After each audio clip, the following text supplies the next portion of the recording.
Yo, what's up, everybody? Welcome back to Only Football. I'm Rick, here with my partner in tax fraud crime is Kyle, and welcome back to another episode of Interview 32, where Kyle and I are interviewing, or at least trying to interview, all 32 fans of NFL teams, and we have two guys here. One is Burt. One is Burger. As you could tell, they're trying to keep it anonymous. But we have Burt, who is a Saints fan, Burger, who is a Raiders fan, and they both love the Lions. So we're going to talk a little bit about that. They also have a podcast called, wouldn't you know it, Burt N Burger. So go check out that podcast. I'm going to throw it over to you guys. First of all, thanks for coming on to talk some football. Let's get some of the social media stuff out of the way if you guys want to go ahead and promote any handles that you guys have. Yeah, no, we're excited to be here. We have a podcast that's up on Spotify, YouTube, Apple Music, and everywhere. So check that out. And we have Twitter, YouTube, TikTok, all the stuff. Search us, Burt N Burger, BURTNBURGR. Awesome. All right. Well, yeah. So like I said in the beginning, we have, Burt, you're a Saints fan. Burger, you're a Raiders fan. You guys both like the Lions. Kyle is a Broncos fan. I'm the Bears fan. So there's a lot of divisional stuff going on. Uh-oh. Yeah, definitely. So I don't know, Kyle, where do you think you want to begin? Do you want to start off with some Raiders talk, some Saints talk, some Lions talk? Yeah, we can start off with some Raiders stuff. Like you said, I'm a Broncos fan, and yesterday Rick actually recorded a Packers fan. So we kind of got something going on these last couple of days. Started off strong. Yeah, just getting the hard ones out of the way. And speaking of that, let's get probably the biggest question surrounding Las Vegas out of the way right now. You got a new quarterback, Jimmy Garoppolo, who has a history with Josh McDaniels. Now, I'm going to kind of ask a two-part question here. The first part is Josh McDaniels seems from the outside, he has a way of taking good players and putting them on other teams. And I wanted to get your opinion about his kind of way of doing business since he's been a Raider, and your opinion on Jimmy Garoppolo under center for the 23 season. Yeah, Raiders are gay. I'm so pissed off at these honkies oh my God, I'm still so pissed off at these fuckers for getting rid of my boy, the GOAT, Derek Carr. And not only is he gone, he happens to be on somebody else's favorite team now. So have fun with, my sloppy seconds there. But, oh my gosh, just so pissed off. Like, I'm not happy that Jimmy Garoppolo is the quarterback for the prestigious Raiders now. And it really, there's nothing good that came out of this. I'm pissed. So, it breaks my heart that this frat boy comes in and completely just starts taking away all this stuff that's been here for literally years, almost decades now, and just says, no, stupid, don't like it, and then cuts Derek Carr after he's been there for 9 seasons. So that broke Daddy's heart. And then for him to replace him with just a more handsome version of Derek Carr, it just we didn't move. We haven't gone anywhere, ladies and gents. Like, and you're basically paying him the same amount of money. Like, what was the issue here? So, no, not a fan. And I'm gonna be a Raiders fan till the day I die. But that don't mean I ain't gonna roast them, because this is just stupid. They should have canned them. I was all excited about last season. We were finally going to contest with the Chiefs. The AFC West was going to be the best division in NFL history. And then look at how the Broncos turned out. Look at how the Raiders turned out. And look at where Kyle's leaving. Yeah, exactly. And look at who ended up winning the goddamn bowl anyway. So yeah, we really spooked them there, didn't we? So, and not only yeah, Derek Carr, you but asked me Darren some Waller. questions. I don't remember what they are, but I dislike Jimmy Garoppolo being the starter, and Josh McDaniels is gay as well. So no.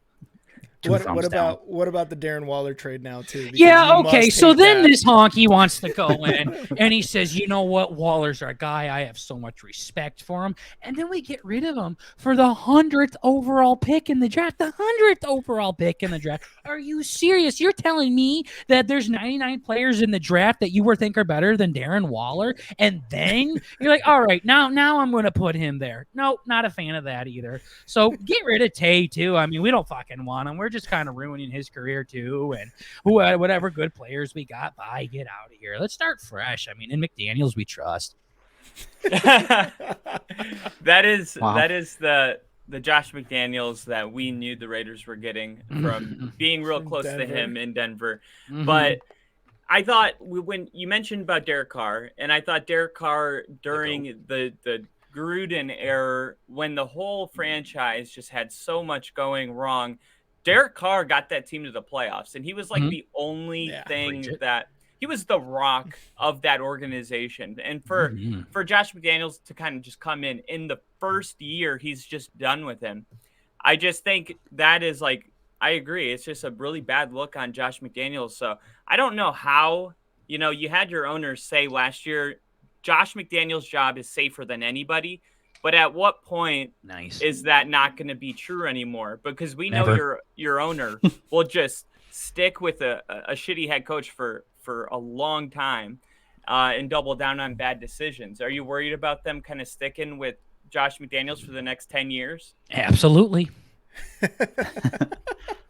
Next. I'm just so bitter, dude. I don't like this guy. I don't. This is definitely a guy that cheats on his wife. I don't care what anybody says. Like, this guy is just not. Cheats on her or cheats on her? Yes. Probably both. Yes. It's just he doesn't do nice things to her is all I'm saying. I can't stand this guy, and he just looks so smug. Like, oh my God, he looks like the guy that would like bully me in high school or some shit like that. So he looks like he eats too much candy. Yeah. I don't know. It's just, in all honesty, I am not a fan of them getting rid of Derek Carr. I'm very happy with where he ended up. I think he's in a very similar situation that he was in, but with a better defense. That offense and the Raiders' offense is pretty similar, I would say. Mm-hmm. The defense is what sticks it out. Derek Carr went through so many offensive coordinators. Derek Carr had bottom 5 defenses every year he's been in the NFL. And people were memeing on him pretty hard. So I'm happy he's kind of out of there and on to bigger and better things. Where do I think the Raiders are? I mean, they're not looking too good. We still have some great offensive weapons with Adams, Renfro, and now Jacoby Myers. But we got rid of Waller, which was a step in the wrong direction. And then we signed Garoppolo, which was not a step in any direction whatsoever. Motherfucker can't even stay on the field for 3 quarters. So I just and this guy, like, can he grow up? Can he forge his own path? Does he have to continue to stay in Daddy Belichick's shadow this entire time? Like, what is his honky doing? Like, can you do your own thing? Seriously? You go get Jacoby Myers? Seriously? You go get Jimmy Garoppolo? I mean, who's next? Are you going to try to go get Bill Belichick to come over now? Like, what the fuck is this dude doing? Offensive coordinator, yeah. Exactly. No, for real. So, and the thing is, I can't believe people are like, well, Jimmy Garoppolo, he ate with McDaniels at his offensive coordinator. He ate. Yo, he was in there for like 2 games. Like, he played 2 games with them. What do you mean he ate? Yeah. Oh my God, are you serious? No, he didn't eat shit. That's what he did. He ate shit after game 3. Yeah. And then guess who ate after that? Jacoby Brissett. Honestly, glad we didn't go get fucking Jacoby Brissett. And he's probably gonna be backing up Jimmy here soon. So I have a lot of feelings about this. I'll switch it over to Burt.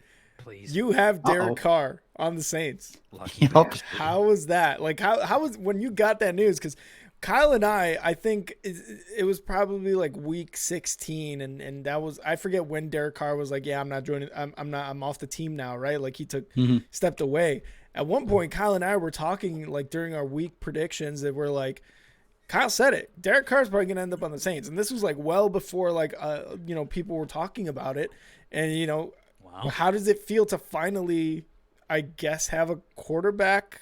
I guess what's the word? An actual quarterback at that position.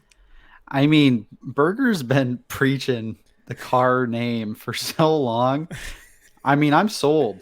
I'm sold. I mean, I think it's good to, I mean, just mixing stuff up in general. I'm an Olave believer. I'm hoping that maybe something. I was gonna say, you're hoping he has that same sort of rapport that he had with Devontae Adams or something like that in his 1 year there in the Raiders. Not happening. Yeah. Yeah. I'll say real quick, even though we moved on to the Saints, a day ago they released this news that Matt Collins is going to sign with the Falcons. And I watched, a lot of Raiders games last year, and Matt Collins, when they were double teaming Devontae Adams and Renfro, I think he was hurt for a couple of games. Collins really had a couple of games where he just balled out. I mean, he had over 150 receiving yards. I think one of the games he had multiple touchdowns. And do you like Matt Collins, or do you not really care for him? Because I think he could be good in the right situation, like a wide receiver too. I was following him on Instagram, so that shows my dedication to him. I don't just follow anybody. But yeah, I think he was a great second option, but also it's hard to judge players like that when you have the other man on the other side there. So I feel like any NFL receiver that is competent enough to be in the NFL, any 70 overall in Madden is going to have success when I love that. A defense going after Devontae Adams as much. So this is by no means a shot at Matt Collins, because he did ball and he had some big plays there as well. But Burt will tell you this: I never jump on the hype train on a single player until they do it multiple times.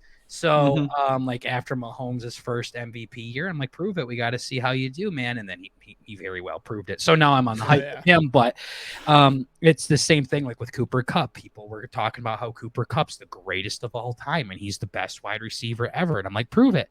And he started off pretty strong, and then he got a pretty significant injury, so he's still in the prove it phase for me. But it's the same thing with Matt Collins as well. So I'm curious to see what ends up happening. But I didn't know he went to the Falcons, and Brian Edwards went to the Falcons as well, and he did absolutely nothing over there too. So we'll just see.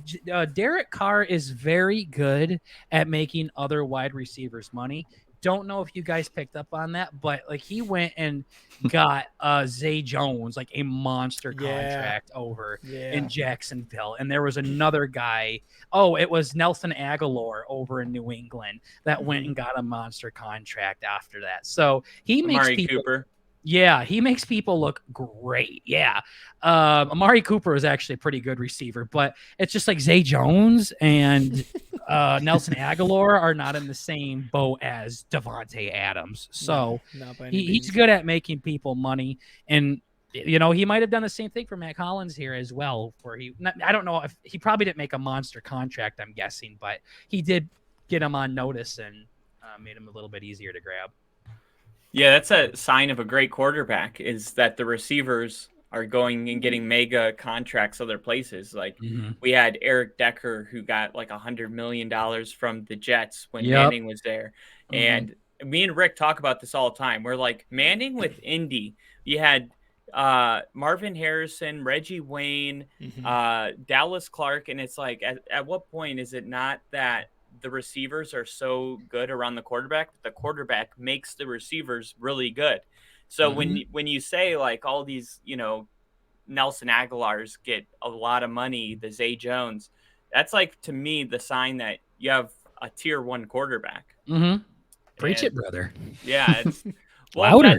That's good then, because we got Burt, who just said that he's hoping Chris Olave, becomes okay, let's ask that question next. What do you think the ceiling is for Chris Olave?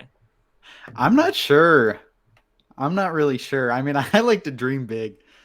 I like it. So, I like it. Yeah. Top 5? Oh yeah. I mean, I wouldn't say I was like, I don't know. A lot of my NFL knowledge comes from fantasy football and Madden. So that's kind of where my head's at for a lot of this stuff. And like Justin Jefferson, watching it, like seeing him on my roster, doing good like the first year or whatever, and then like having him on my team when he's blowing up and it just getting 100 plus yards, whatever, he was doing crazy. So it's like, oh, do I see that in Olave?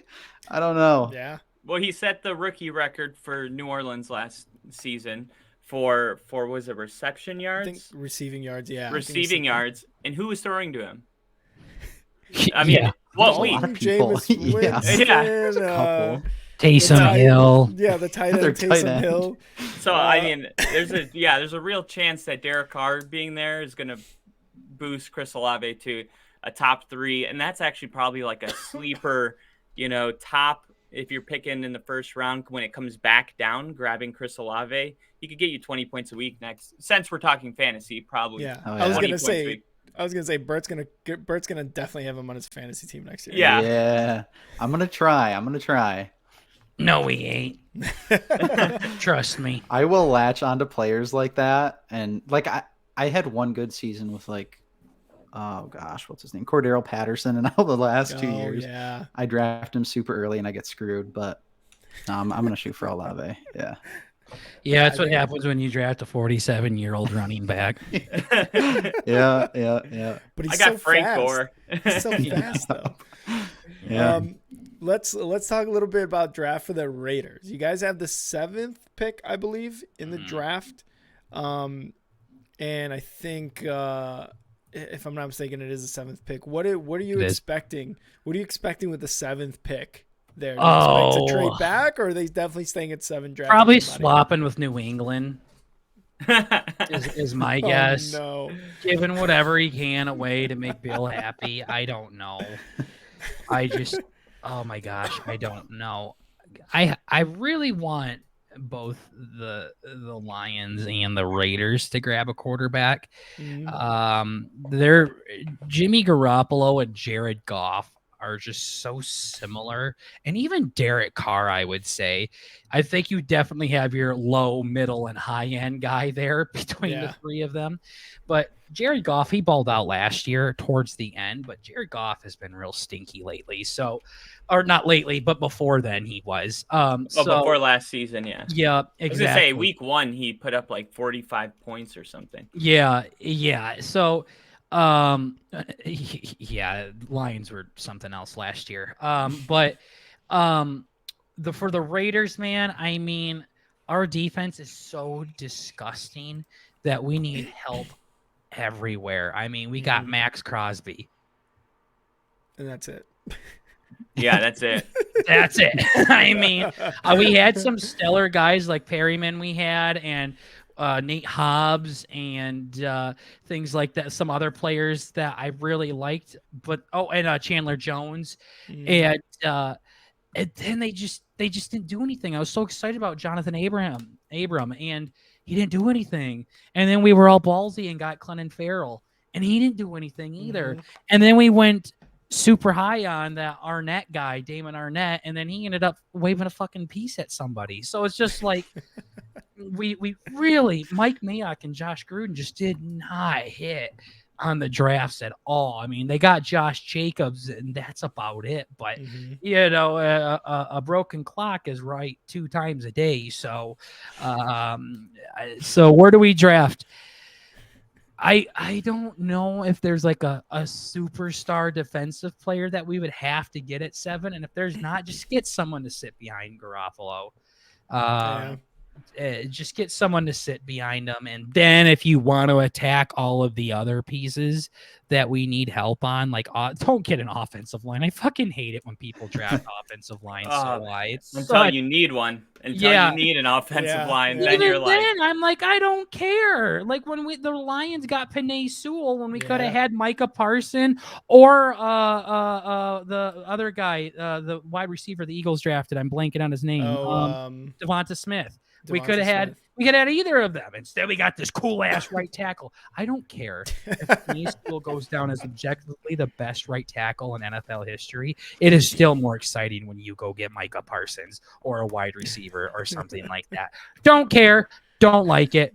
Stupid pick. Glad we got him though. Anyways, at number 7, if unless there's some stud defensive player there that should have been in the top 5. I say just go get a QB backup, Jimmy. Light a fire under their ass. I don't know why more teams don't do that to spook their starters, but that's where I'm hoping we go. Well, I think right now the word is, too, that Jalen Carter is going to be one guy that falls down enormously in the draft. Welcome to the Raiders. Yep, he got charges. Here he comes. I've seen those memes, too. I mean, there's a stud right there that you can get. But also, thank you for Khalil Mack in 2018. Appreciate that. You're welcome. I saw how that pick turned out, and essentially how that ended up turning out is it was Josh Jacobs for Khalil Mack at the end of the day. For the picks that ended up happening, people leaving and things like that. So I would say thanks for taking his contract away, but other than that, About the Raiders, so you got Josh Jacobs, as you just mentioned. Overrated. And overrated? Really? Really? On next. Come at me, bro. Kyle, no, you got to elaborate on that. Overrated. You have to. In which way? What did he do any other? Like he's a good running back, but fuck, he leads the NFL in rushing yards for one season, and now all of a sudden he's Derrick Henry. Are you kidding me? This guy didn't do anything the other few seasons. He was a nice, solid back to have. The Raiders drafted 2 running backs last year. 2 running backs. I can't remember. One guy was named Zeus, and then the other guy was named something else. And then we had, guess what? We had another Patriots running back on our roster, and we had Amir Abdullah, and we had all these other guys. I'm like, yeah, Josh Jacobs is done. They're officially moving on from him. We have to pay Derek Carr. We have to pay Darren Waller. We got Devontae Adams. There's no way we could keep Josh Jacobs. He was on the outs. He was an afterthought. This was like, all right, we'll just keep him for now. Then he plays the entire Hall of Fame game in the preseason this year. It was because he hasn't done so well. He hasn't done anything to where we have to pay him over Waller or Adams or Carr, and then he has one breakout year, and next thing you know, he's going to be in the first round next year in every fantasy draft. No, look at how he did before. This dude literally was on a rotation where every 3 drives, Josh Gruden had to sit him because he wanted to keep him fresh, apparently. So no, like I said, you got to prove it to daddy. You have 1 good year, big whoop. Have 2. Now I'm listening.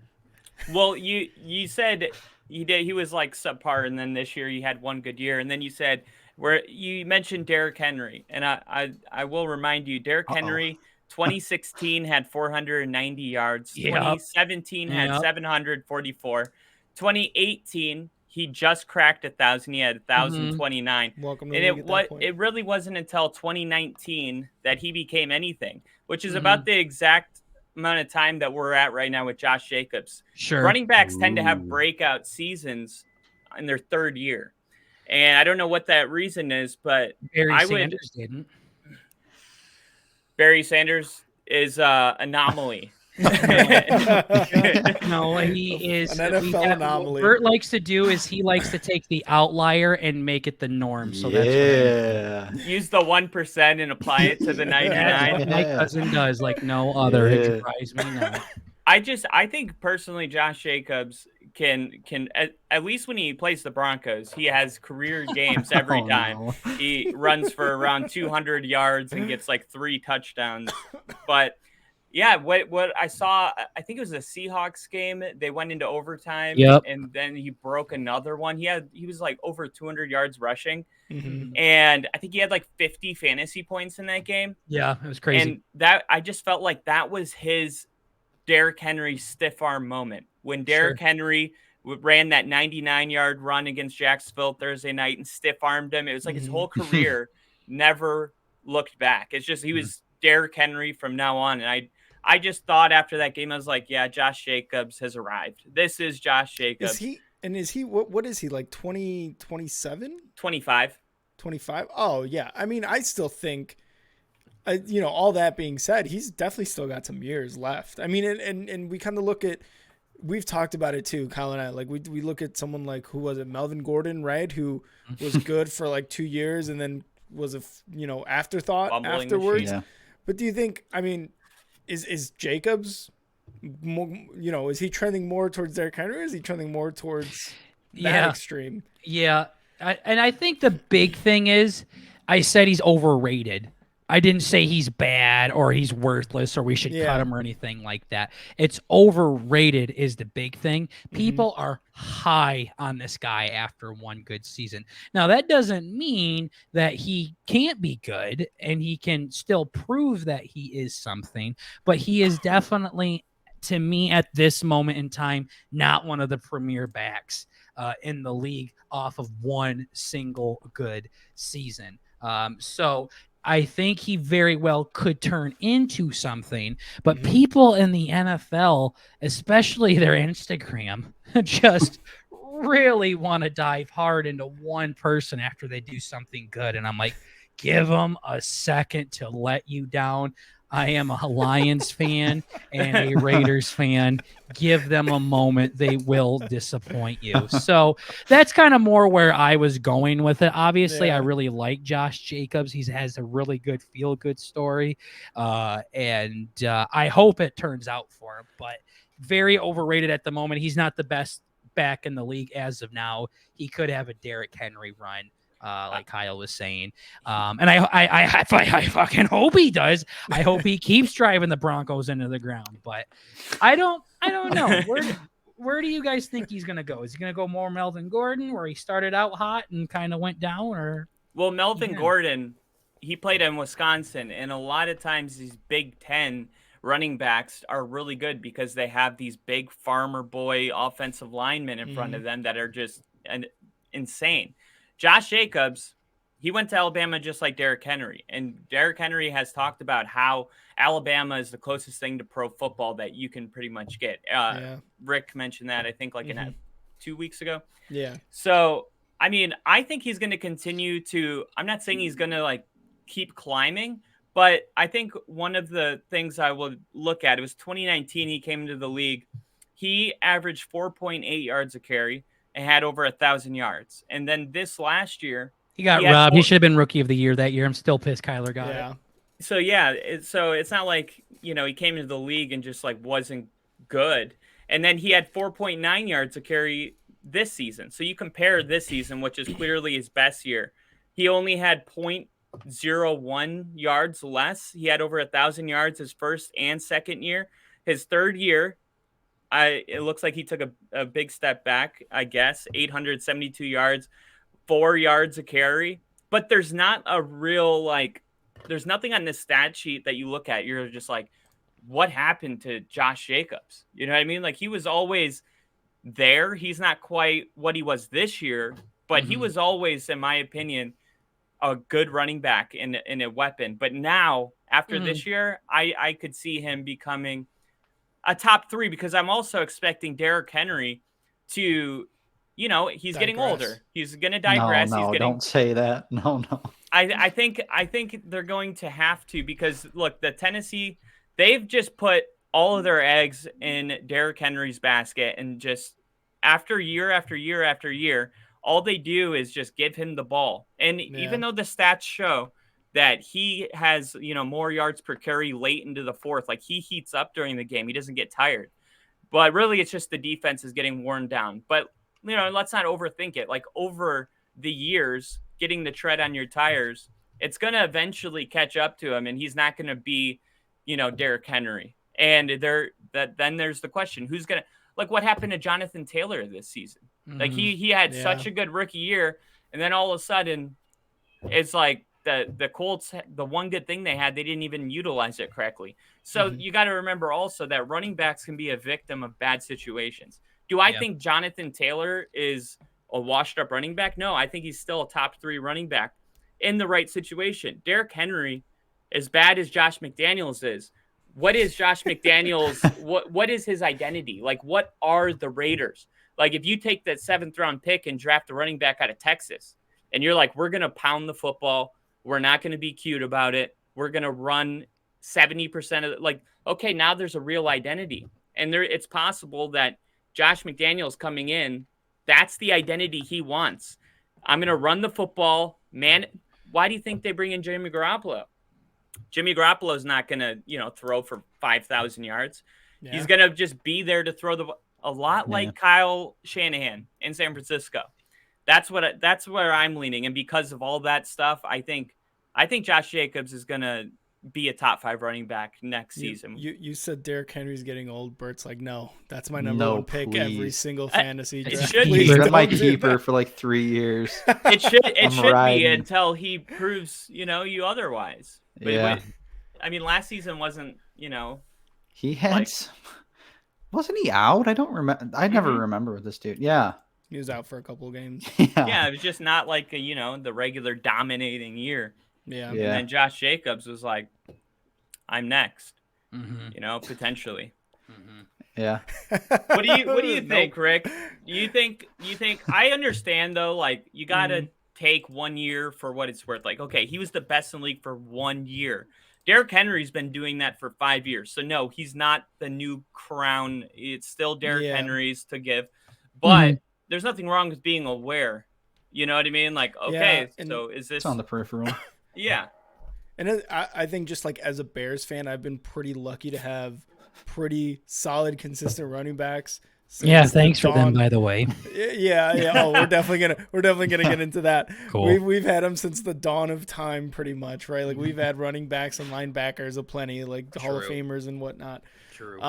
With Josh Jacobs, though, I always thought, even and clearly the stats back it up, that I thought he was a decent running back. Like I would draft him maybe like 2nd, 3rd round or something like that in our fantasy drafts and stuff, but not until last year did I, kind of like what we're all talking about, did I think that he was that good. I never thought he was a top 10 running back. I thought maybe top 15, moving here and there. But after last year, I would probably put him in the top 10 now. But kind of like what Burger said, right? Like I give him this following year, and you couple that with what is McDaniels doing? What, will Jimmy G really actually be trying to throw for 5,000 yards or something like is that what the Raiders are trying to do?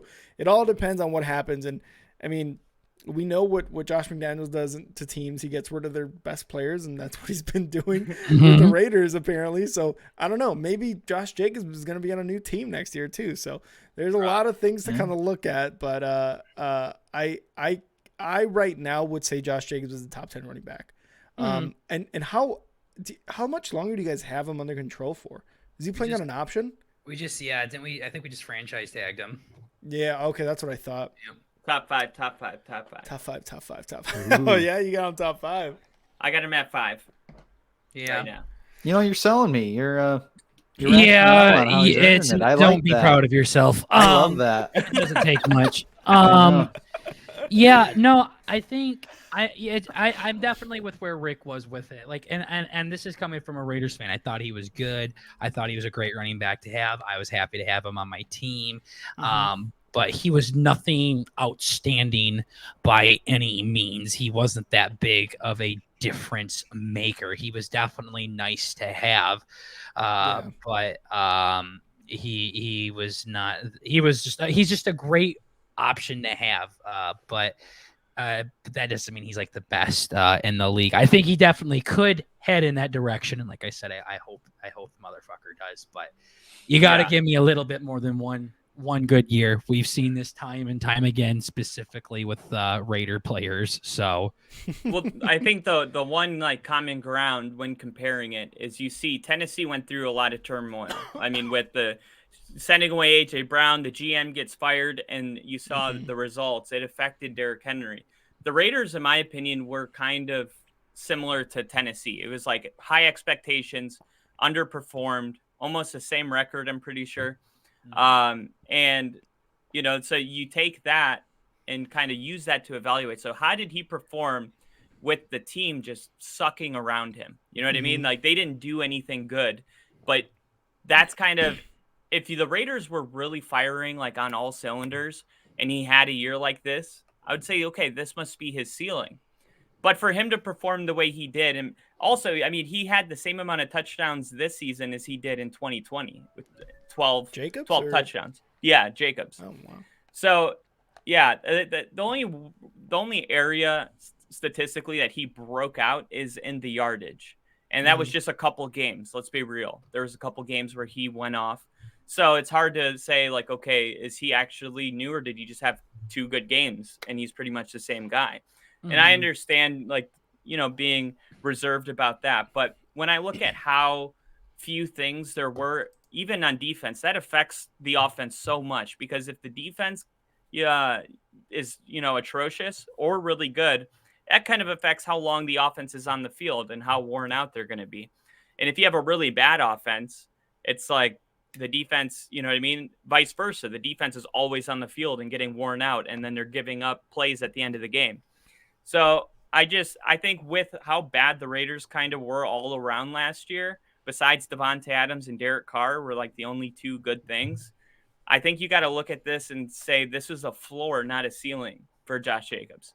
But the thing is, Josh McDaniels is not going anywhere. So there's no. That's the biggest variable right there. Yeah. So there's no light at the end of the proverbial tunnel here with Josh Jacobs. It's just, but yeah, I mean, we kind of beat that one to death, but I think it's really important to talk about, because he, what did he get re-signed by the Raiders? No, he was franchise tag. He got franchise tag. He got franchise tag. So, I mean, I wouldn't worry about it too much, because it sounds like they're kind of taking the same thing as you, where it's like, okay, you had one really good year. Can he do it again? And if he does, it's just hard to pay running backs these days. You see Saquon Barkley gets tagged.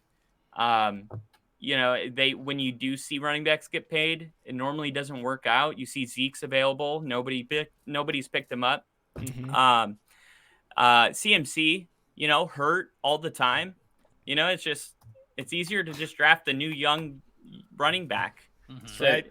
If he has another good year like he had this year, do you want to see a long-term deal, or just next man up?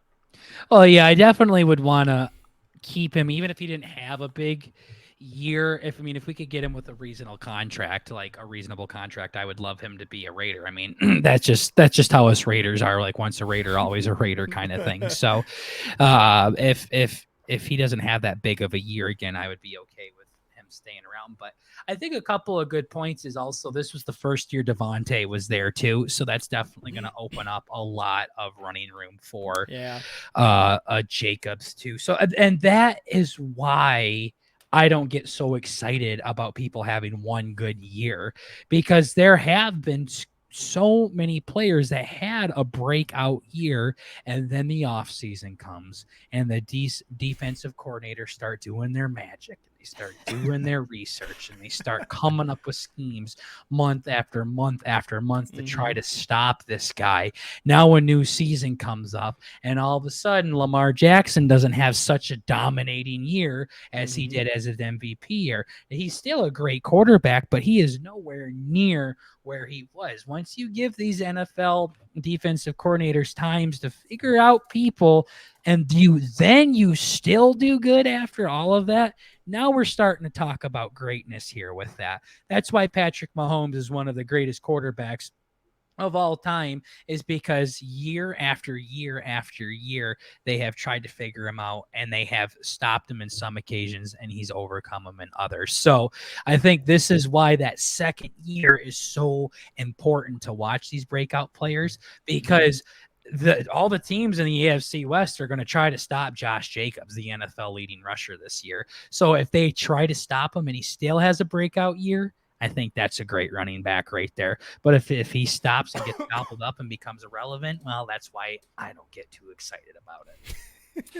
and it's so funny you say that because like honestly, as a Bears fan, that's the same way I am with a lot of years. I'm just like, after we drafted Justin Fields, right? All these guys, all these people are like, yeah, once the jerseys are available, I'm gonna buy them. I was like, nope, I'm gonna hold on because if I buy a jersey, and this is how I feel like a lot of NFL fans, when you're superstitious, if I buy a jersey, I know he's gone. My wife got me the Mac jersey. The next year he was gone. So I'm like, yep, not buying a fucking jersey until he's like a solid Hall of Famer for the Bears, right? Yeah. Like not doing it until then. But just buy old jerseys. Just buy the Jay Cutler. Yeah, wait till they retire. Yeah, wait till they retire. Did they retire Bears? Sick. I'm doing that. With all that being said, with the Raiders, where do they end next season and the AFC West? Are they playoffs? Last. Are they third, fourth, last? Last. I don't know how. The Chiefs, the Chargers, the Broncos all look great on paper. The Raiders looked great on paper last year. They don't. I don't. So they said on NFL.com that they're going to be in no man's land where they're not in a position to where they can get a good draft pick, but they're also not going to be in contention. So, yeah, I say last as a joke, but really, honestly, I don't see them getting out of this. I mean, unless Jimmy G provides some of that San Francisco magic he got when he first got there, that's where it kind of comes down to, I think. But if he keeps playing the way that he has been, I don't see it. I don't see it working out. And then on top of that, we have nobody on defense. So, yeah, I'm just being very real, gentlemen. I don't see light for us for a minute. Jimmy obviously he gets hurt when he falls, like he's made of glass. And so when you look at the backup quarterback, certain teams, it's more important. Like Miami's got to think about that more than, the Chiefs probably. So with Tua's concussion. So your backup, Jared Stidham, I thought he came in and played really good. And then Sean Payton took him away for $10 million a year for 2 years. I think it was a 2-year, $20 million. Yeah, so, sour topic. Yeah, I was going to ask you, how do you feel about the situation you have with a backup quarterback? I'm not sure if you even have one. You know who ours is? Is it AJ Cole, our punter? Like, no, I don't. No way. I have no idea who our backup quarterback is right now. You know how in Madden, the punter's supposed to be holding the field like CMC goal. Was for San Francisco. Oh, Nick Mullins, I think. No, I think he's over in Minnesota. Yeah, Minnesota got him. This is an old article. Yep, I don't. That's why I'm saying we got to go get a QB right now to start marinating. Seems like everyone did that last week, right? Yeah. You had Mike White. You had, all these tier 2 guys got moved. We might get Rodgers. True. It ain't over till the fat lady sings, boys. That's a tough one. That's a tough one to see.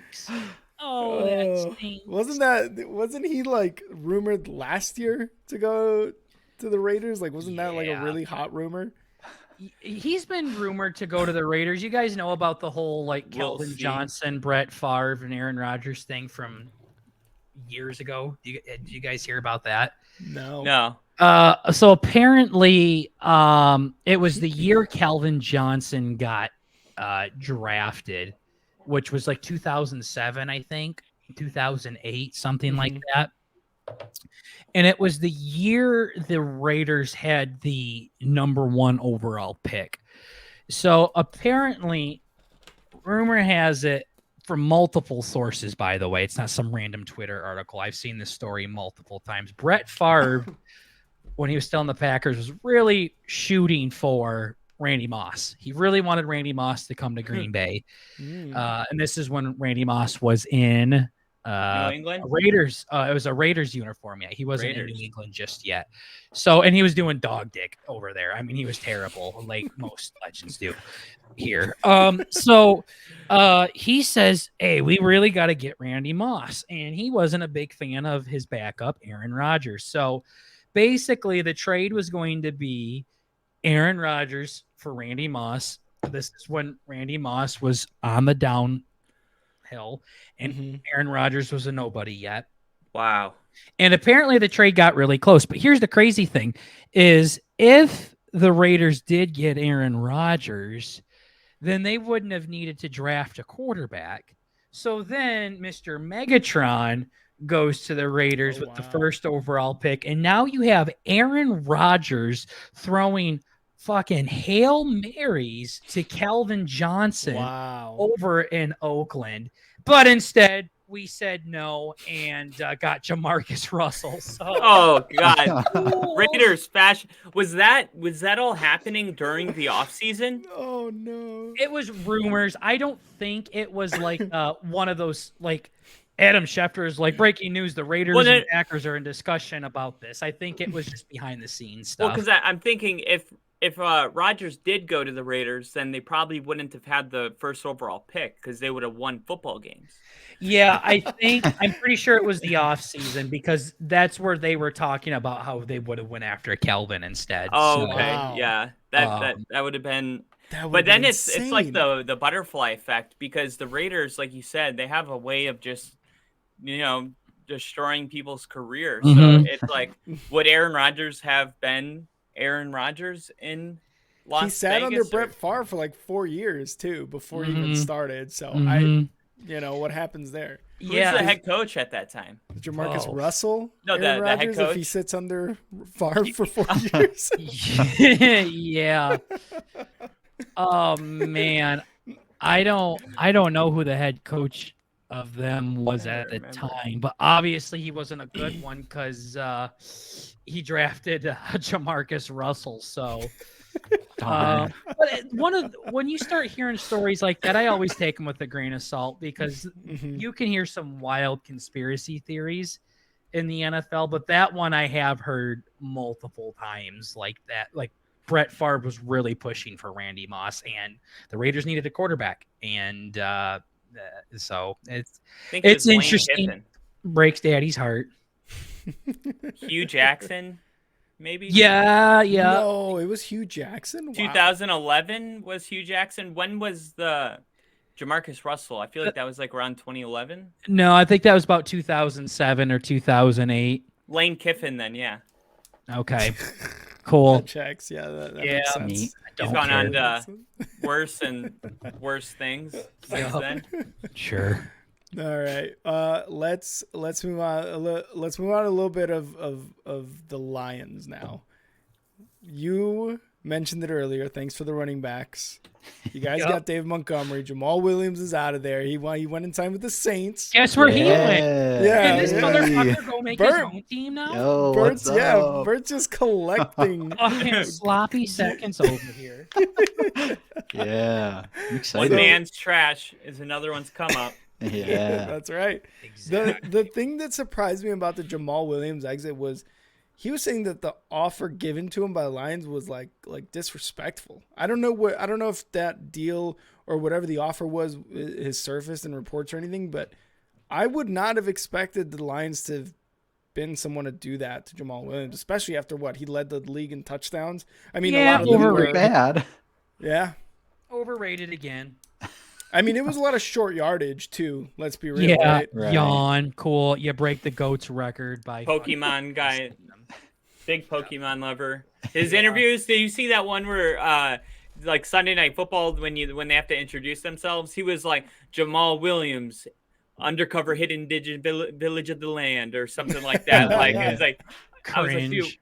What is he doing? Character. He's just like a big child over there. CJ Gardner-Johnson, we interviewed a Patriot fan a couple months ago, maybe a month ago now. Yeah, about a month. And I told him, I was like, the Patriots need a cornerback.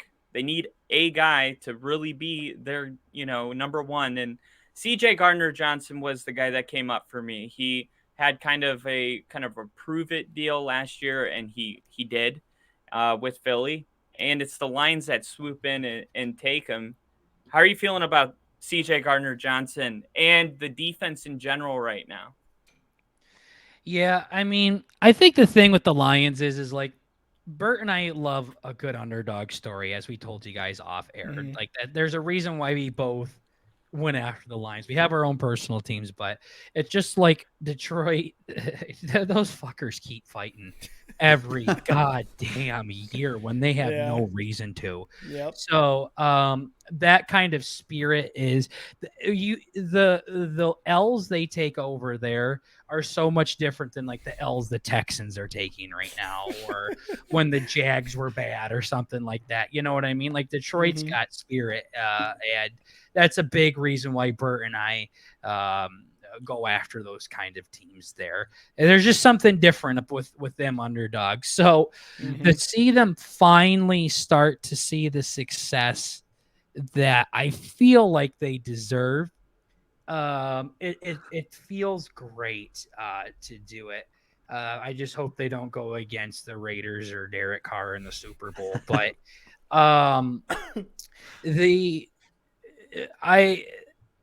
we got him, and then we also got Cam Sutton from Pittsburgh, I believe. Yeah. Mhm. And we also went and got a corner from the 49ers. So and then they also have Jeff Okuda too. So Mhm. we are really starting to build a no-fly zone there on paper, it seems like, with Tracy Walker and this new guy and everything like that. And then I look at mock elections. Oops. Don't ban us TikTok. My bad. Mock drafts. And the one dude said, who are the Lions going to take at number 6? Another defensive back. It's like, why are we Ooh. doing this? Can we please it. have fun for once in our goddamn lives? We have 3 great corners right now. We have Tracy Walker and we have Kirby Joseph. And now this other guy that we got, this Eagles guy, I can't remember his fucking name. He's got like 6 names. CJ Gardner Johnson. Yeah, we got Sauce Gardner here, and and now who can play safety and corner? And now we're gonna go get another corner. This is like me in Madden, where I'm like, I need 6 90 overall corners in order to have fun at this point. Go get a fucking linebacker. Go get somebody that can go on the other side of Aiden Rodrigo. Hutchinson. They got Yeah, Rodrigo. Yeah, get someone Rodrigo. next to Rodrigo though. He can only do so much. I mean, Corners do are fun something though. else, or Corners get are another fun. quarterback Oh, to yeah. go behind Goff. I mean, why are we attacking this position again? This fucking honky over here likes it apparently. He's like, yeah, go do it. Yeah, I mean, these are the people that I thumbs down when I see their opinions and shit. So, I think it's a great move, and I'll tell you, the Detroit Lions, I'm trying to pull it up right now, but I think they were, for the first 12 games of the season, they gave up the most points, and people were scoring like 40 points a game. So that's why they're, addressing this, and having a good corner, like not like an okay corner, not even like a CJ Gardner corner, like a Darrell Revis, a Champ Bailey, like a real shutdown corner is a lot of fun to watch. Anybody that says cornerback's not a sexy pick has never had a true number 1 corner. So I kind of have to lean towards Burger here, because Uh-oh. who won the Super Bowl? Who won the Super Bowl? It was the Chiefs. Their defense was not good. It was not one of the best defenses in the league, right? And I think you kind of have to go more towards the offense, because that Super Bowl just proved to you the defense is, you had a top defense in the Eagles versus a very below average defense in the Chiefs, and the Chiefs offense won. That's how they won, because of the Chiefs offense. So I think you have to go offense here. Like Burger's saying, like, why not either more, maybe like, what did you say, a linebacker or something? But why not? Yeah, not add just more offense, weapons? but like a linebacker or a defensive lineman. Yeah, I mean, Yeah, I still think if you're that early in the draft, I think you got to try to get some sort of offensive weapons, because Kyle and I were talking about it just the other day. These guys coming out of college have never been more prepared for the NFL. They've never been more NFL ready in like the history of the game. Like you get a guy, we talked about, who was it, Jamar Chase. He immediately made an impact. A lot of these guys are immediately making impacts the first year. Mm-hmm. So I don't know. For me, I see what the product of the NFL is in front of me, and I'm just like, it's high-powered offenses. And if you can get a good guy on defense, whether it be a corner, linebacker, an edge, all the more power to you. But it's high-powered offenses that are coming through. They were like top 5 though in offense. So it's not like their offense was like 15 just lackluster The and they're like Lions? needing the Lions Yeah. were scoring at one point. They were like the 3rd top scoring offense, but they were losing games like 41-45. And it was just like, dude, Yeah, you need the Eagles. look, there was a 7-game stretch that the Lions defense was 15th. They went from 31st to 15th defensively in points allowed. The Lions won every single one of those games. Mm-hmm. So when you see that, it's like, hey, offensively, and plus the Chiefs, we can't really use Patrick Mahomes as a real example because there's only one Patrick Mahomes, and when it's all said and done, I think that's the NFL is a Patrick Mahomes. You want to be the best, you got to beat the best. Well, yeah, that's what I'm saying though. Top 5 offense already. So all you need to do is like find that stretch of time, those 7 games where they won every game. What was the one thing they did different? Their defense was playing at a higher level. I think if I were, in charge of that, I would be like, you know what? Let's do that thing that made us win all of our games in a row. Once we started 1-6, 1-7, and then went 2-7, 3-7, 4-7, 5-7. It was the most fun team to watch, the hottest team in the NFL at the time. And all they did was get their defense to 15.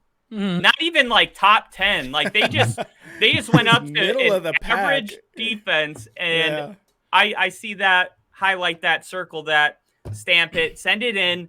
Let's fix the defense. I like all the moves defensively, and I think they're all going to pay off. I understand, though, like it would be nice to see like one more weapon. Amon St. Brown is a weapon. DeAndre Swift is a weapon.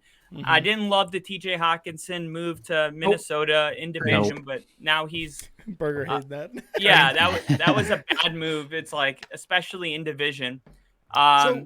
Tight end, maybe? Yeah, go ahead. Yeah, tight end, maybe. Yeah, one of the things. But like, I hate that too. Like the Raiders are now after a quarterback. Hey, fuckers! If you didn't get rid of the one you had, you would have been fine. Guess what? The fucking Lions are going after now. A tight end. Hey, assholes! You didn't have this issue before. You're now giving yourself an issue. But no, Kyle, I'm definitely with you on defense. Definitely, if they don't get a quarterback at 6. I think defense is the way to move. I just don't think getting another corner. That was what my argument was. It's like, we don't need to keep going corner. I think our secondary is fine right now after these big free agent signings. Now we got to start getting that interior a little bit Front more. seven. So that was more. I respect that. Yeah, where I was going. We don't need more corners. Like we and again, I'm hesitant with corners, like you said. I mean, we got Okuda at 3rd a few years ago, and that just hasn't panned out just yet. So he's still here. Let's ride with that. The corners, our DBs are fine. Let's get some backers. Let's get some D linemen, and then go forward from there. Have you guys picked up anybody in free agency as far as like defensive, like front 7? I don't think so. No. Right? If it is, we've re-signed some people that were that we were going to let go, but we ended up making new contracts with them. But they re-signed the edge, John Kaminsky, who on a 2-year, $8.5 million deal. He was a hot commodity in free agency apparently, and there was 8 different teams that put a claim for him, and it was the Lions re-signed for 2 years, and then the only other one is the defensive tackle Isaiah Buggs. Yep. 2 years, $4.5 million, and inside O-line Graham Glasgow. Oh, I know who that is really well. We got him from Detroit. He's on the offensive side, though. Yeah, he's offensive line. Yeah, he's not defensive. Okay. So not a ton of like interior defensive moves. I don't know how you feel about John Kaminsky. I don't know much about him, to be honest. But me neither. What's the feeling with Jared Goff? Mid. Not excited. Yeah, that's overrated. Not Prove exciting. It now. That's for sure. The only quarterback last season to be top 5 in QBR, yards, touchdowns, and interceptions. Like Josh Allen, he was 7th in yards. He had 2nd in touchdowns, but then he was tied for 30th in picks. And then you look at Jared Goff, he only had 7 picks the whole year. He had a top 5 QBR. He threw over almost 4,500 yards, 4,438. And he had 5, the 5th more. So this is like, I feel angry about this because I feel like sometimes a guy is just not fun. So people just don't like him. And it's like, look at if you're top 5 in every category and you're the only guy in the NFL doing it and people are yawning, it just to me feels like, what do you want him to do? You know, like do it again. Do it consistently over time? It's the same thing I said about Josh Jacobs. He had a good year in Los Angeles, I believe, and then really fell off hard. He didn't do very well his first year here. Second year, we were so close to getting rid of him. We were gonna go get a quarterback in this draft, and then he started taking off. So again, those are great numbers. That's not the issue. The issue is do it again. Yeah, it reminds me of Alex Smith, kind of. Sure. Yeah. You know, but I think you could win a Super Bowl with Alex Smith if you got a really good team around him. Would you rather have Jared Goff or would you rather have Kirk Cousins? Eli Manning did it. Ooh, I like Kirk. Burt likes Kirk. I like That's Kirk. He drafts him in Madden every year. Irrelevant. And in fantasy, I had him in fantasy. He did pretty good. Yeah, and that's why he finished 8th. Yeah. Kirk Cousins or Jared Goff, you said? Yep. Probably Kirk Cousins. What? Just because he's done better than Goff has, I think. Besides this 1 year, I mean, Jared Goff was dog shit. He did have like 2 good seasons in LA. He went to the Super Bowl. Yeah, that clearly wasn't him that did it. That really wasn't. Well, you could twist that because when's the last time the Lions were relevant? 2012. To say like Jared Goff is like not to say like Jared Goff's not a crucial part of what the Lions are doing over there. I don't know how you could get back. And plus QBR, look, he was 23rd, Kirk Cousins. Like he honestly stats 30th in picks. He threw 14. He had Justin Jefferson. He benefited greatly from that. But overall QB, like he was not on the same level as Jared Goff. And I know it sounds weird, but last year. Yeah, his defense was so much worse than I would say the Lions defense. Would you rather have Kirk Cousins on this Lions team or Jared Goff on this Lions team? If you're telling me Kirk Cousins can do all that and have the season he did last year and the terrible defense that he had last, I mean, we saw that in the playoffs. You put him on the Lions. Game on the line. Check down. Check down. He had a bad game. Get off his ass. I mean, the big thing is a lot of times with quarterbacks, go in and don't fuck it up. That's it. You don't even have to be the hero. You don't have to put the team on your back. Just game manage. And I think Kirk Cousins does a great job of that for the most part. I would say Kirk Cousins has been a mediocre quarterback basically his entire career. And I would say Jared Goff is about in the same conversation, if not a little worse, despite last year. He had a good season last year. But just because he goes in and doesn't fuck it up doesn't mean he's a great quarterback kind of thing. So I think he did better than not fuck it up, though. Right? I think he had a very surprising Jared Goff, season last year. But again, it was a 1 year. Like I'm like, prove it to me, do it more now. I feel like if you start taking some defensive mastermind gurus and start planning them against Jared Goff, I don't think he's just gonna tear him apart. I think there's so many quarterbacks out there right now, you put them in a good situation, they're going to do fine. Like that's just how talented people are in the NFL. We're looking for the ones that go above that. We're looking at the ones that are the reasons why we win those games. When Stafford was there, so many games were won because of him and lost because of him as well. So it's just like if Jared Goof comes in and just plays the role of a quarterback, I think that just puts him in the middle of the pack there. And despite last season, he had a great season last season. But prove it, man. Let's see. And I mean, Rick. It was a surprising season too, because again, you get traded off a team with Sean McVay, right? Like I think that's kind of where the feeling of Jared Goff not necessarily being as good and, having a surprising season was like, people were just like, okay, he's not a good quarterback. That's it. He's going to the Lions to, go out to pasture in a sense, right? And he put on the year that he put on, and now the Lions are I would say he saved Dan Campbell's job last season in that 6-7 game stretch, because Kyle and I, during their 6th loss in a row or something, or at one point they were 1-6 or 2-6, whatever it may be, I was a person who was saying the end of Dan Campbell is at the end of the season. Like, that's it.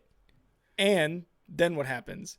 They go on this win streak and they beat the Packers in week 18. Thank you. By the way, that was my Super Bowl. So thank you for that one. But yeah, thanks, Burt. He had a really good season, but it was a very surprising one because of all the events that happened prior to last season. Yeah. And I don't think that when people look at it, it's like the swap from Matthew Stafford and Jared Goff, and then the Rams won the Super Bowl. It's like, there was a lot more that Rams team added. Once they had Matthew Stafford, they added Von Miller, who was a huge reason that they actually won the Super Bowl when you look at it. So I also think that Jared Goff, I agree. It's like, he's just kind of there, just like, he's not the guy that when he walks in the room, like, everyone clenches their butt, you know what I mean? Like, oh shit, Jared Goff's here. But there was just a couple games. There was a game against the Jets, and the Jets had a really good defense last year. And he threw a wide open pass to his tight end. The dude drops it. Then they go for it on 4th and 1. They need to get this to win. The Jets stuff the box to stop the run, and it's a tight end delay where he just kind of sneaks out. He throws it right back to the guy that just dropped it. A beautiful pass. And I remember watching that and just thinking, like, Jared Goff and then I watched the Packer game too, where they had nothing to play for, and they just beat, Aaron Rodgers and the Packers, who had everything to play for. Yeah. And by the end of the season, I thought to myself, he's earned at least the Lions to not take a quarterback in the first round next year. Like, he's earned another year to play, because we've seen quarterbacks that just continue to get better every year. Yeah, he didn't come out hot from the beginning, and it took some time, but Eli Manning won 2 Super Bowls. And could Jared Goff be Eli Manning? I think so. And you know how Dan Campbell feels about it. He said on Hard Knocks, we don't need a top 5 quarterback to win a Super Bowl. I don't know who told you that, but it's not true. That's how Dan Campbell feels about it. So he's like, no, if we have a really good team and we're really good at what we do, we don't need one guy to carry all the weight. You know what I mean? We can do it with Jared Goff. So I think that he's earned at least one more season. And then depending on what happens next year, it's kind of like, okay, our ceiling is the divisional round. Do we want to just be content with that? Or could he surprise us and do an Eli Manning Super Bowl? I don't know. Well, it goes back to my point in it's okay to have a backup. It's okay to have a good rookie behind your quarterback. I never think that is a bad idea, unless you got like a Justin Herbert or a Patrick Mahomes or someone young like that. If you don't have, like, why wouldn't the Bucks take a quarterback in the first round last year? Like, come the fuck on. Like, you had to have known it was coming. But they're like, nope, we're good with Brady. We can worry about other things. No, like, if I don't think you can. For granted, the quarterback class last year wasn't the greatest, so I get that.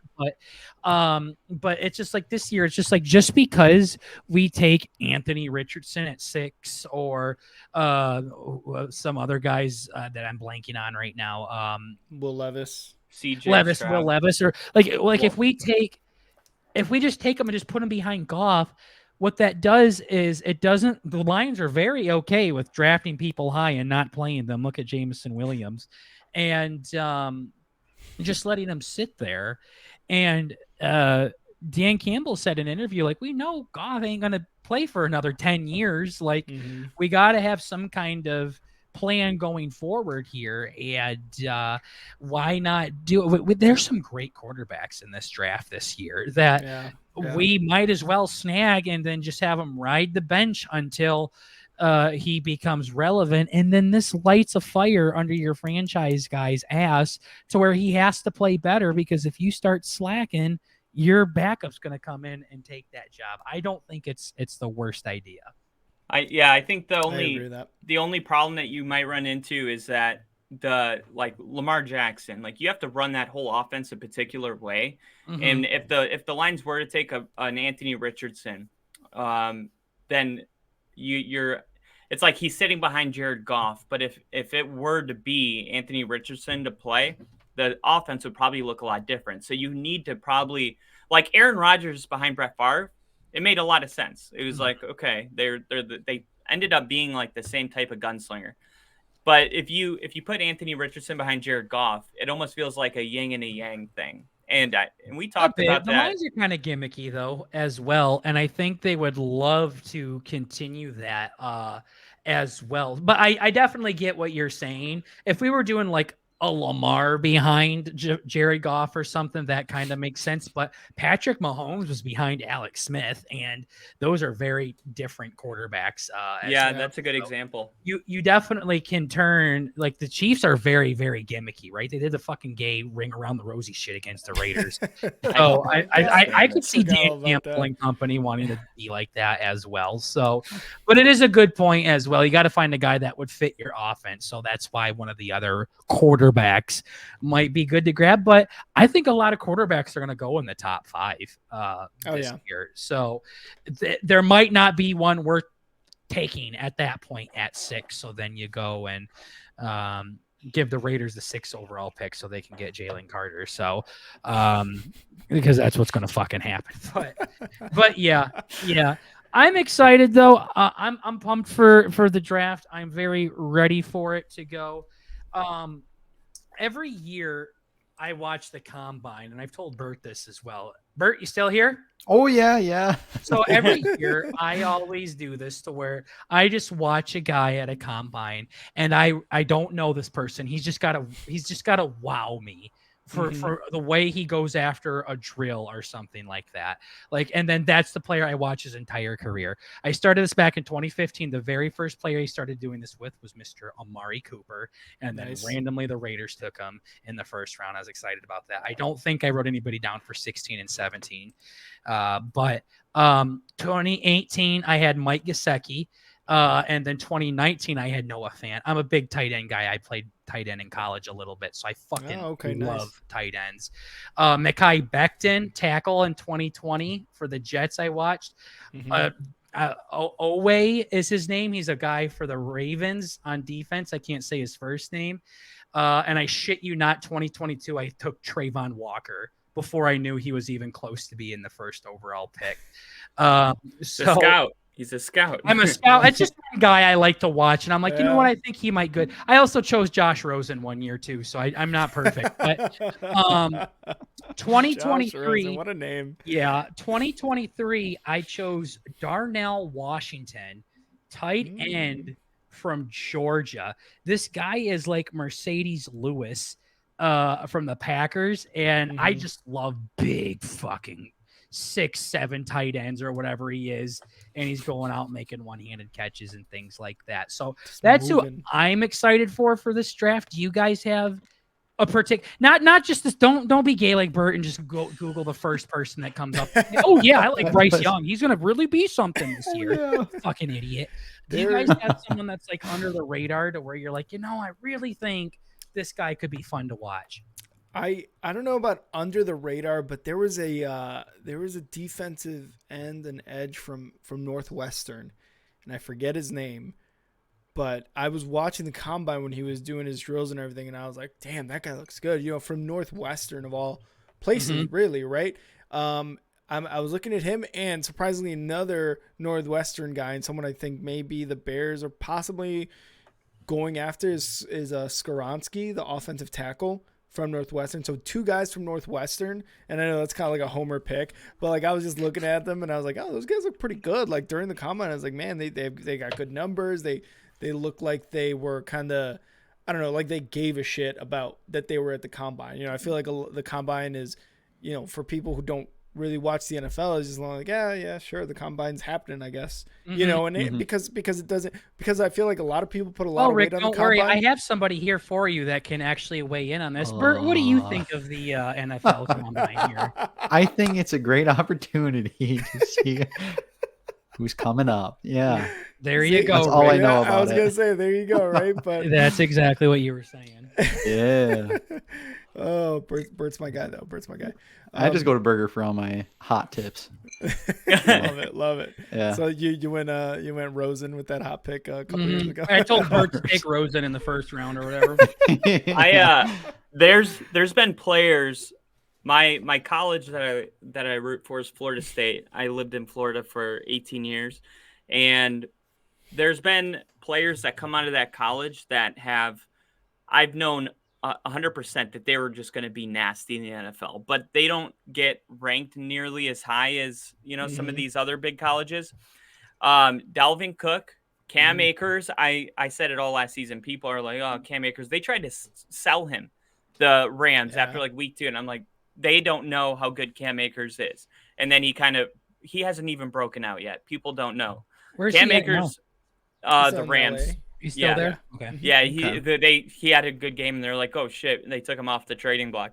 Burt in nutshell. The Derwin James, the safety for the Chargers.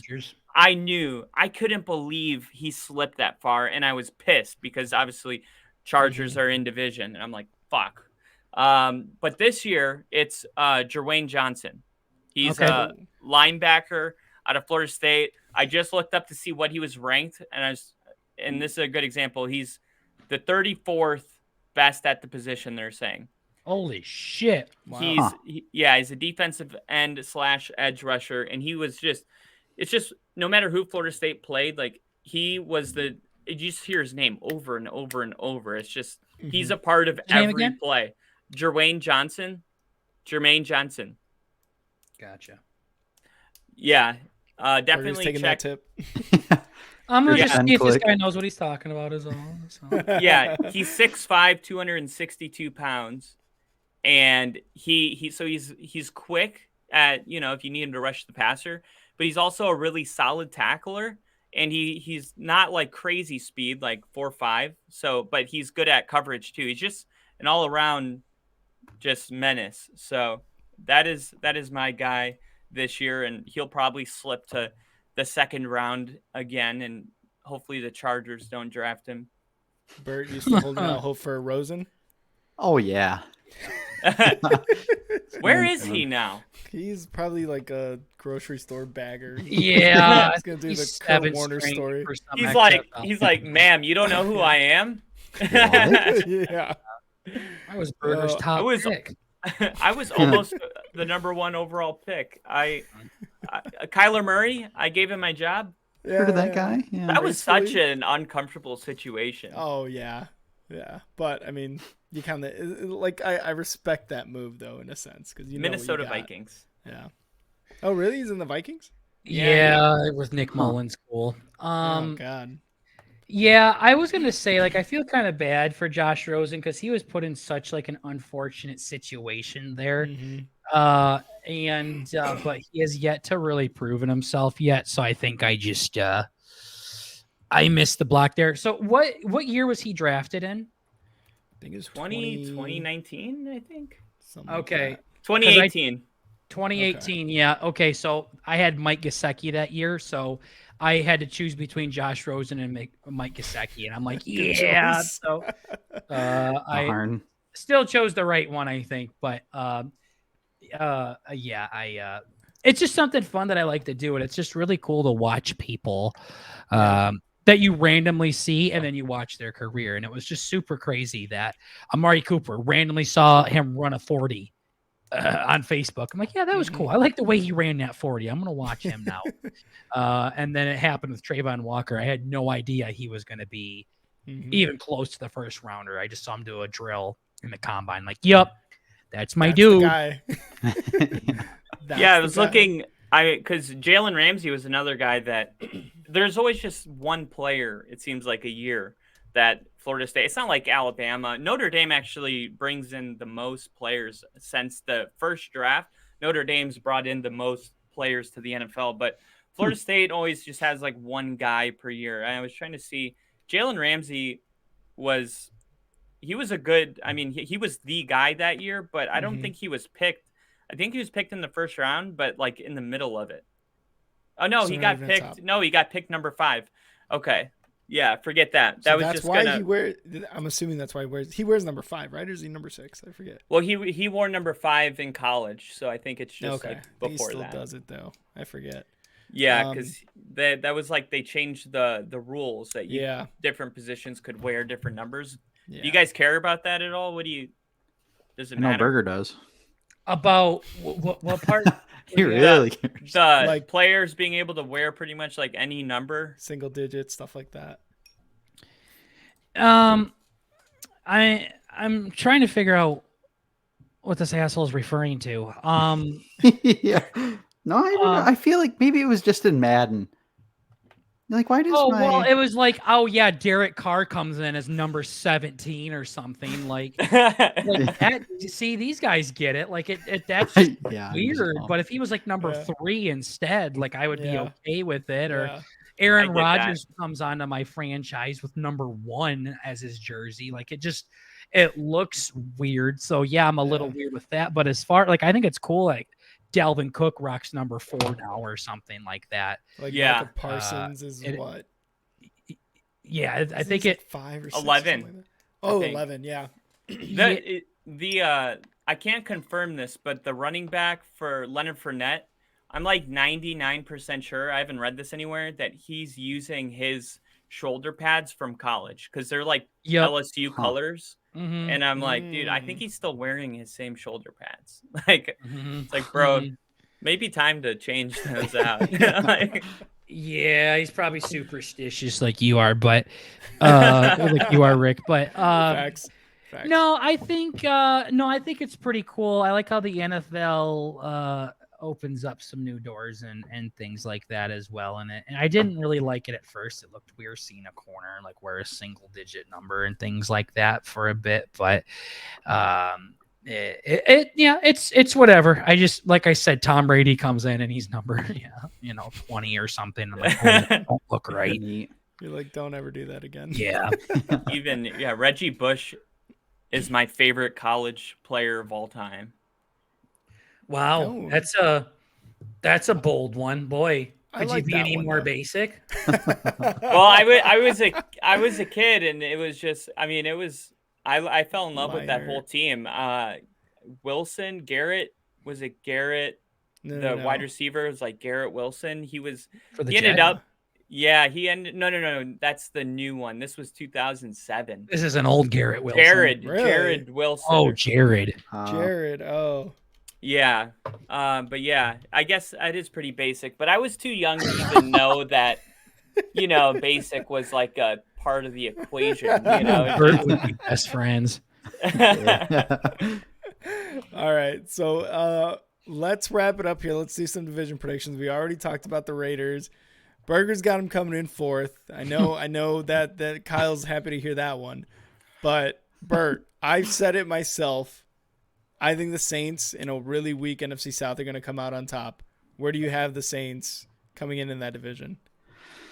He's just going to win the Super Bowl, so. Oh yeah, they're making it all. Screw the division. The division, that's the shit. Division. Burt, are you from Wisconsin? No. All right, I'm not tracking you. I respect that you want to be anonymous, but I got family. I got family in Wisconsin. Oh yeah, you can't cover that. No. I do so many TikTok lives, and the 6 people that like to show up. I mean,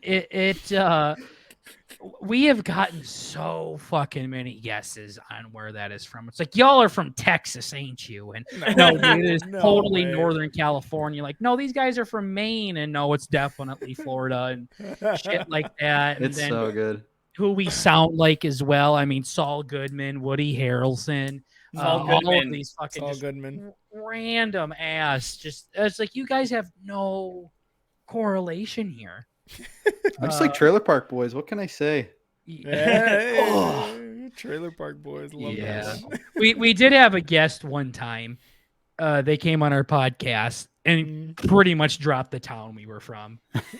Yeah. Oh no. We were like, oh! So yeah, no. yeah.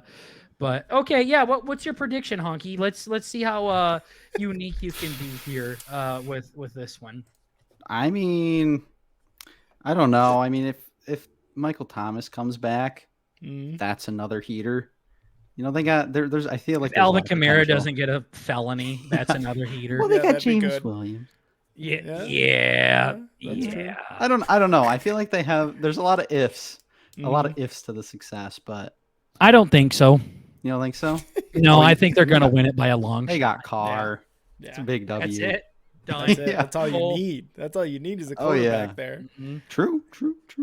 All right. Well, what about, and you know, I'm kind of scared asking this, but what about the Lions? What are you thinking about Lions division? Oh man, yeah, I realistically think they could win that division. I'm curious to see how the Bears end up doing with you guys being the worst team in the NFL last year by record, at least. Yeah. I was surprised by that.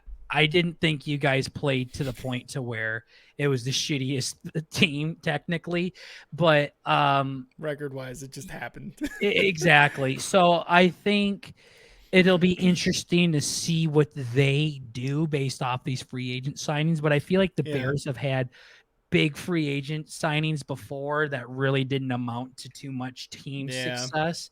So I could see it again coming between the Vikings and the Lions. I watched the video. KTO has a really good video on YouTube about how unique the Vikings are, and I encourage you guys to check out that video sometime because he talks about how just unique these guys are. They're like historically amazing and historically bad as well. Like their season last year was such an anomaly. Like they had like a negative point differential or something weird ass shit like that as with well. 13 wins.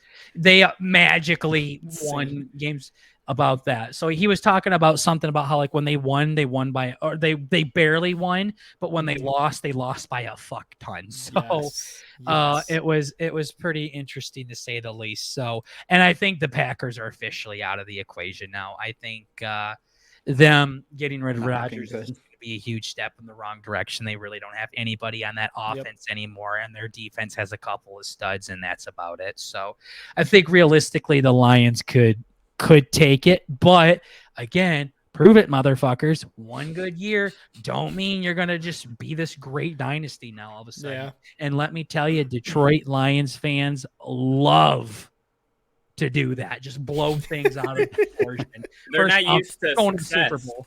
Going to the Super Bowl. That's it. Yeah, Super no, Bowl. seriously, fucking Reddit and shit. Like you guys go crazy on there. Damn, don't go on Reddit for NFL advice, whatever you do.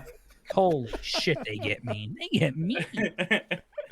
Yeah, Detroit, they like, even in that 7-game stretch, you could tell they didn't know how to handle themselves. It's just like, so funny. Does this mean something bad's about to happen? Yep. All right. Well, Burt N Burger, we appreciate you guys coming on. I'm talking Lions, Saints, and Raiders. A couple division rivals of Kyle and our team. So appreciate you guys coming on. Go check out their podcast, Burt N Burger. And you said you guys are on like all the social media platforms under Burt N Burger, right? TikTok. All right. Is it Burt A-N-D or the and symbol? It's just Burt N Burger. Burt N. Oh, N. Okay. Yeah. BURTN BURGER. It's right there on the profile pic. There you Awesome. Just want to make sure our listeners got it. Yeah, for sure. All right. Yeah. Thank you guys again, and thank you everybody for watching and listening to this episode of Interview 32. God, I don't even know my own show. Interview 32 here on Only Football. Kyle, I will see you next time. Burt N Burger, thank you guys again. Yeah, See ya. thank you. Yeah. See ya.